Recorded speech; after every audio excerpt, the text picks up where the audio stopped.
धनत्रयोदशीच्या दिवशी आपण भगवान धन्वंतरी देवांची पूजा करत असतो, पण त्याच्याबरोबर धनतेरस हा दिवस एक विशिष्ट गोष्टीसाठी खूप महत्त्वाचा मानला गेला जातो। तर बघा तो म्हणजे काय, तर यमदीपदान वर्षातून एकदाच आपण यमदीपदान करत असतो। म्हणजेच काय की यमदेवतांना एक दिवा दान करत असतो का, तर बघा आपल्याही घरात कधीही अपमृत्यू येऊ देऊ नये म्हणून। तर खरं तर बघा मृत्यू हे अंतिम सत्य आहे आणि हे प्रत्येकाने स्वीकारलं पाहिजे। तरी सुद्धा माझ्या घरात आपत्कालीन मृत्यू येऊ देऊ नये। सगळ्यात आधी तर बघा तुम्हाला एक सांगते की आपण नेहमी म्हणत असतो की कुठला पण व्यक्ती खूप लवकर जातो किंवा बघा काही भरपूर आयुष्य घेऊन जातात, तर प्रत्येकाच्या विधिलिखित लिहिलेला आहे। पण तरी सुद्धा बघा आपल्याला वाटत असतं ना की बघा मनात बघा एक असतंच ना की माझ्याही घरात कधीही वाईट वेळ येऊ देऊ नको, वाईट संकट येऊ देऊ नको, म्हणून आपल्याला या धनतेरसच्या दिवशी यमदीपदान करायचं असतं। आता हे यमदीपदान कधी करायचं, कुठल्या वेळेत करायचं, त्याच्याबरोबर दिशा कुठली असावी, वात कशी बनवायची, त्या संदर्भाची आजची माहिती आहे। तर व्हिडिओ सगळा बघा। नमस्कार सर्वांना, श्री स्वामी समर्थ। तुम्हा सर्वांचं आपल्या चॅनलमध्ये खूप खूप मनापासून स्वागत आहे। सगळ्यात आधी यमदीपदान ही धनतेरसच्या दिवशी रात्री करायचं असतं।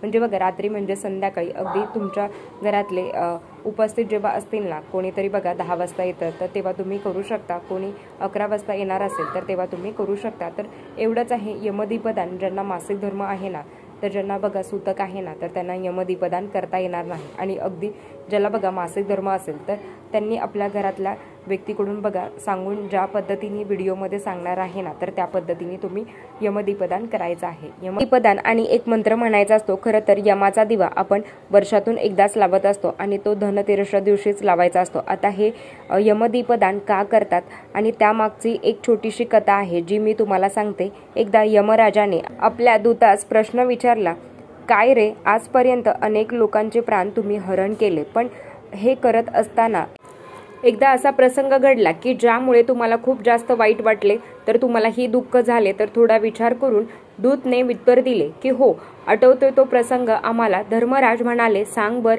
दूत म्हणाले, महाराज, पृथ्वीवर यमराज नावाच्या राजाच्या मुलाचे प्राण हरण करताना आम्हाला अतिशय दुःख झाले। तर एवढे दुःख होण्याचे कारण काय? तर तेव्हा दूत म्हणाले, महाराज, या राजकुमाराचा विवाह 4 दिवसापूर्वी झाला होता। तर सगळ्या राजवाड्यात एवढा आनंद होता, पण तो आनंद संपण्याच्या आतच राजपुत्राने आपल्या विवाहाचा राजशृंगार उतरवण्याच्या आतच त्याचे प्राण हरण करण्याची वेळ आमच्यावर आली। तर नुकतेच लग्न झालेल्या त्याच्या पत्नीपासून त्याचे प्राण हरण करताना आमचे डोळे पाणवले होते।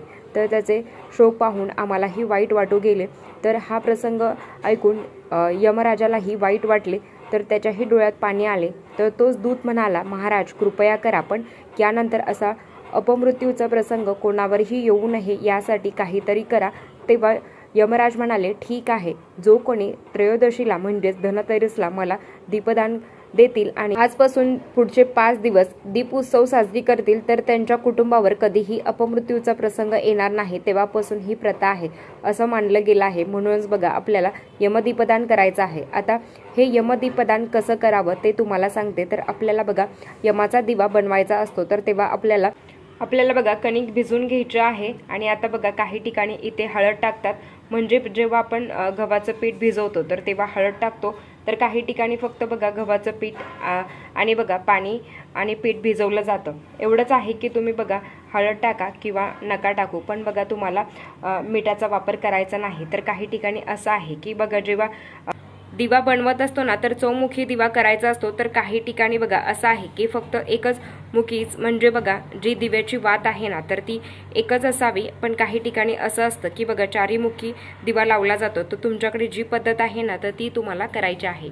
तर चौमुखी करणार असाल किंवा जर तुम्ही अगदी बघा एका दिशेला म्हणजेच दक्षिण दिशेला करणार असाल, तर बघा तुमच्याकडची जी पद्धत आहे तर तेवढंच आहे की बघा त्याच्याबरोबर आपल्याला बघा 2 असे मुटके बनवायचे असतात। आता काही ठिकाणी बघा असं आहे की आमच्याकडे बघा मुटके बनवत नाहीत, तर तुमच्याकडे असेल तर बघा तुम्ही बनवू शकता, नसेल तर मग तुम्ही नाही बनवलं तरी चालेल। तर मुटके हे हातानेच बनवायचे।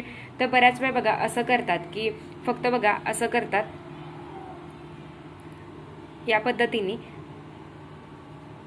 हे बघा हातानेच बनवायचे आहेत। तर बघा बऱ्याच ठिकाणी असे बनवले जातात, म्हणजे दोन्ही हाताने असे बनवतात, तर नाही, मुटके हे आपल्याला बघा आपल्या हाताने बनवायचे आहेत की बघा जेणेकरून आपल्या हाताचे ठसे त्याच्यावर दिसतील.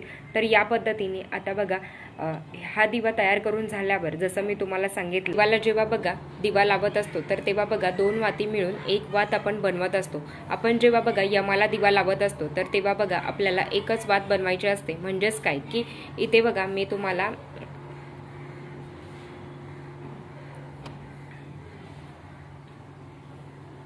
एक वात दाखवते. तर हीच वात बघा तुम्हाला घ्यायची आहे आणि बघा तुम्हाला बघा दिवा लावायचा आहे. बघा जेव्हा आपण दीपदान करत असतो ना तर दिवा लावत असतो तर तेव्हा बघा 2 वाती बनवतो, बरोबर. पण यमाला बघा एकच वात घ्यायची आणि बघा तीच आपल्याला लावायची आहे. भले तुम्ही बघा चौमुखी दिवा लावणार असाल तर चौमुखी दिवा लावणार असाल तर बघा मग काय करायचं, मग तुम्हाला बघा 4 वाती घ्यावा लागेल. तर बघा बऱ्याच वेळी बघा असं होतं की डायरेक्ट बघा एक वात अशी आणि दोन्ही साईडून बघा केली जाते, म्हणजे या पद्धतीने बघा इकडे अशी एक आणि इकडे अशी एक. तर नाही, तुमच्या घरात जर बघा चौमुखी दिवा लावण्याची पद्धत असेल तर तुम्ही बघा 4 वाती घ्यायच्या आहेत आणि त्याच पद्धतीने बघा एक सिंगल वात तुम्हाला बघा 4 वाती घ्यायच्या आहेत आणि चारही दिशेला बघा तो आपल्याला बघा दिवा लावायचा आहे. पण आता बघा तुमच्याकडे एकच दिवा लावला जातो, म्हणजेच बघा एकच वात बनवली जाते. तर म्हणून बघा ती एकच म्हणजे कापसाची एकच वात घ्यायची आहे. आता बघा यमाचा दिवा हा बघा घराच्या बाहेर लावायचा असतो, उंबऱ्याच्या बाहेर, तर उंबऱ्याच्या आत नाही तर उंबऱ्याच्या बाहेर. आता बघा बऱ्याच वेळा अशा कमेंट येतात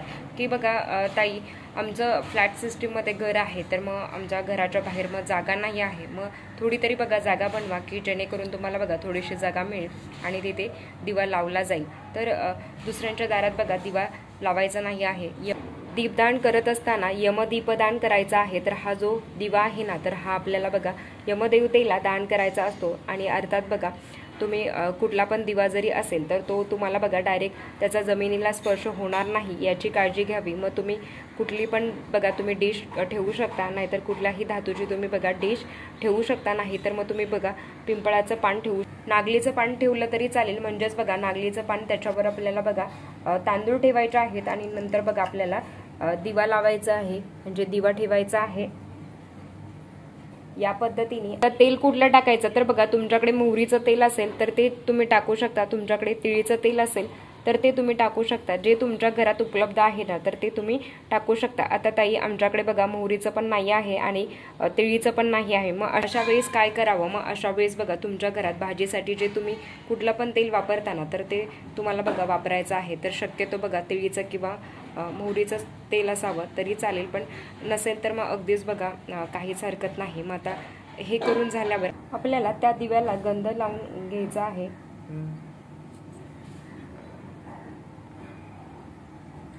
फूल अर्पण करून घ्यायचं आहे, अक्षता अर्पण करून घ्यायची आहे.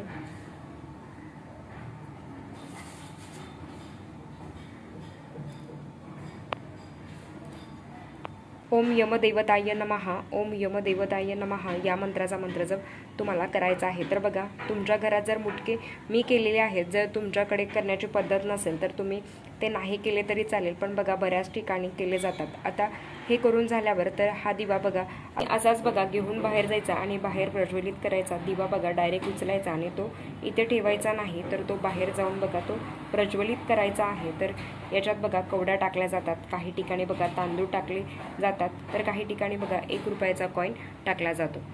तुमच्या घरात जर तांदूळ आणि 1 रुपयाचा कॉईन टाकण्याची पद्धत असेल तर ते टाकावा. आणि आमच्या घरात बघा अशी कुठलीच पद्धत नाही आहे, फक्त बघा साधा दिवा लावायचा आहे. आता बघा इथे फूल अर्पण करायचं आहे आणि फूल अर्पण करून झाल्यावर एक मंत्र म्हणायचा असतो.